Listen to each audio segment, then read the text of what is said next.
Christmas is just around the corner, and I bet you're all busy starting to plan your Christmas festivities. So as a gift, I've created this simple yet spectacular dessert suitable for all those big occasions, and of course the big day on the 25th. This is my spiced Pannetone bread and butter pudding.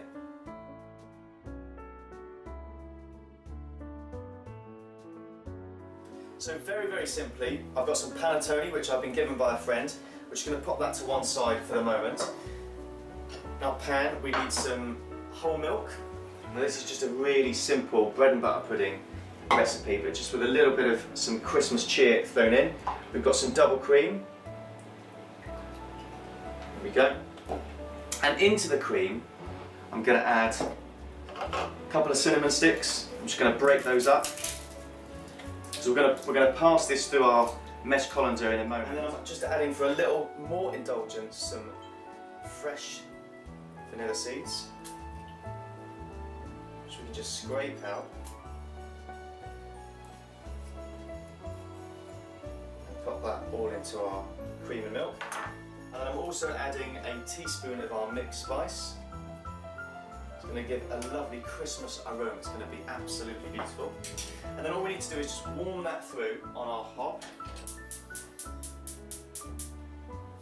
Just leave that to start infusing. Now you could, if you wanted to, leave that overnight to really start infusing, but as an extra little twist, I'm just going to add a little touch of brandy, a little swig. Once that's coming to the boil, we can then start to do our part of our custard. So we've got our sugar, and then we want 3 eggs and 3 yolks. This is quite a rich and indulgent dessert, but it's also Christmas, so we don't need to worry about those waistlines.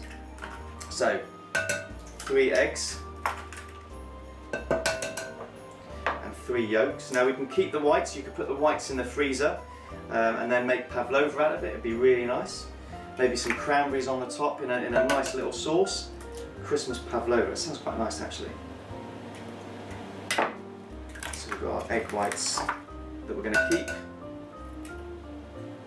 and our egg yolks into our sugar. All we need to do is just whisk that through. Come up to temperature and is kind of smelling absolutely beautiful. Just turn that off, and we need to pour that whilst whisking onto our egg yolks, eggs and sugar. If you wanted to, you could return this to the heat and cook it out, and it would be a lovely Christmas custard. But because we're going to cook this in the oven, there's no need. I'm going to pop that to one side just to keep infusing into there before we pass all of those lovely spices out. But now it comes to our Pannetone. Now, I've got this large Pannetone, but you can buy nice little small dinky Pannetones as well that are really delicious. Or you could use croissants or stollen, or just of course normal bread. It'd be absolutely fine. What I'm going to do is just slice some of our Pannetone up to nice thick chunks.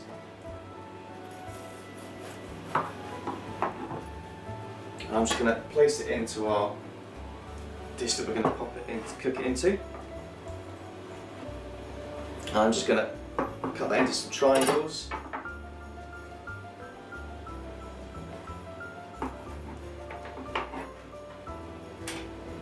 And just pop that into there. So really simple. And of course the butter is next. I've just got some melted butter. We can just brush that butter onto our Pannetone. Now if you wanted to, you could put extra sultanas or raisins into here, as a traditional bread and butter pudding would be. You could soak them in brandy overnight. It'd be absolutely lovely. But because we've got our sultanas and our raisins in our Pannetone, there's no need to add extra. Okay, so we've got our butter on our bread. Lovely. Now, we've got our custard that's been infusing. We're just going to pass that through just to remove all of that lovely spices. It just smells delicious. We can just pour a lovely custard with that cinnamon, mixed spice and vanilla over our Pannetone. Now what's nice about this dish is that we put loads of custard in, and we don't cook it over. We don't overcook it, which sometimes, when I remember being at school, bread and butter pudding was always overcooked.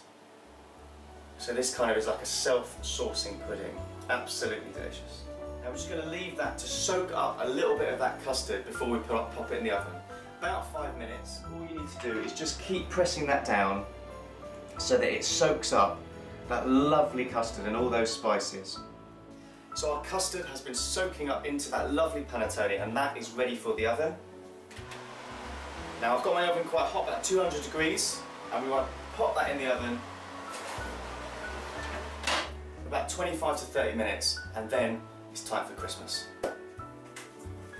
Of course it is Christmas, and Christmas isn't Christmas without a Christmas jump. Now our panettone bread and butter pudding has been in the oven for about 30 minutes and is absolutely perfect. Oh, look at that. Beautiful. Now this is puffed up beautifully, and now I want to add another little Christmas twist to this. I've just taken some icing sugar and a little bit of mixed spice, and I'm just going to sift a little bit of that icing sugar on the top of our pudding, a little snowstorm on top, but it just releases all that mixed spice in there and it all sweetens that top. Let's take a nice big portion of this out.